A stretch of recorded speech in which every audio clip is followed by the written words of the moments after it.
Welcome to the Explainer. Today, we are decoding the unspoken language of light, how it secretly shapes our feelings, our actions, and pretty much everything we do in a space. You know that feeling, right? You walk into a room and instantly, you just feel a certain way.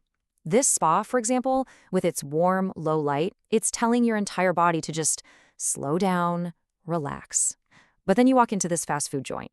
The light is bright, it's cool, and it's basically shouting, "Be alert, eat up, get going." The mood is set before you even see a menu. Well, guess what? You absolutely can.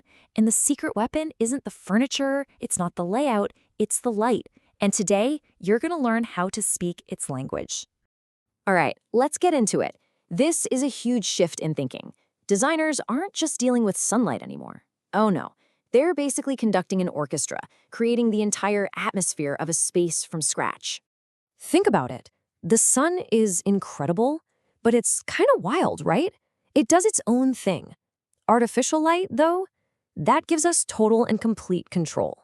It lets us sculpt an environment with real intention to craft a very specific feeling that can last for hours. So while natural light is beautiful and always changing, artificial light is like a designer's superpower. It allows you to freeze a moment, to curate a very specific experience, and to guide exactly how a person feels and what they pay attention to. Okay, so to get that control, you need to know the lingo. We're going to build your whole lighting vocabulary around 3 core ideas. And here they are: Kelvin, lumen, and lux. These are basically the 3 main levers you get to pull. Kelvin sets the mood, the emotional feel. And lumen and lux, they handle the brightness. One's the source, the other's the result. Let's start with Kelvin. Now, this is super important. When we talk about temperature and lighting, we are not talking about physical heat. Nope. We're talking about the emotional color of the light itself.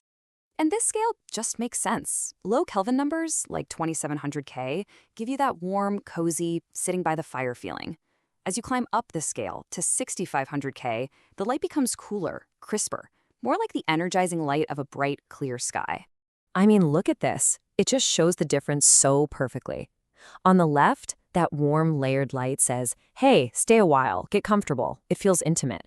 But the cool, flat lighting on the right, it feels clinical. It says time is of the essence. Same exact room, totally different stories, all told just with light. All right, next up, brightness. And this is where lumen and lux come in. Here's the best way I've ever heard it explained. Imagine a shower. The lumen is the total amount of water coming out of the shower head. That's the source. The lux, that's how much water is actually hitting the floor in a specific spot. That's the destination, what you actually experience. So what does that mean for you? Well, you can increase the lux, the usable brightness, on your desk just by lowering your lamp. See? You're not changing the bulb's total power, its lumen. You're just concentrating that light, making a more intense puddle right where you need it for work. Now, I know what you're thinking. We were all taught that same old rule. More brightness means more watts. Yeah, with modern LEDs, you can just throw that idea right out the window. It's totally obsolete. So here's the new rule, the only one that matters. Watts measure energy use. Lumens measure light output. A modern LED can give you the same amount of light, sometimes even more, for way, way less energy. So from now on, we think in lumens, not watts. So we've got the mood with Kelvin and the brightness with lux. But there's one more piece of the puzzle, and it's a big one. How truthful is the light? How does it affect the actual colors we see? You've totally had this happen, right? You buy these perfect, vibrant strawberries at the grocery store, but then you get them home and under your kitchen light, they just look a little sad, a little less red. Well, there's a reason for that. And that reason is called the Color Rendering Index, or CRI. Look at this. Under a low CRI light, the strawberries look kind of dull, almost brownish. But under a high CRI light, bam! They pop. They look delicious, vibrant, and true to life. You can think of CRI as an honesty rating for light. A high CRI, say anything over 90, means that light source is showing you colors accurately, just like the sun would. That's why it is absolutely essential for places like clothing stores, art galleries, or even right over your own bathroom mirror, anywhere you need to see true color. Okay, so now we've got the whole toolkit. We've got Kelvin for the mood, lux for the brightness, and CRI for the truth. So let's put it all together and see how you can become the director of your own scene. Check this out. It's the exact same statue in all three pictures, but with light coming from below, it's horrifying, a villain. With flat, even light from above, it looks like a specimen in a lab. And with soft light from the side, suddenly it's romantic, a hero. The light is the invisible director telling you exactly how to feel about what you're seeing. And it's not just about mood. The angle of light tells a story too.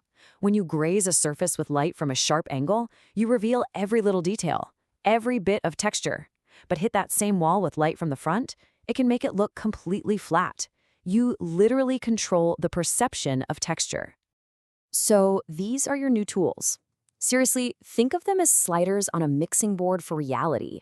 You can now tweak the intensity, change the color temperature, dial up the color accuracy. You can literally shape the experience of any space you're in. So now that you speak the language, now that you know how to give a space a voice, what stories are you going to tell?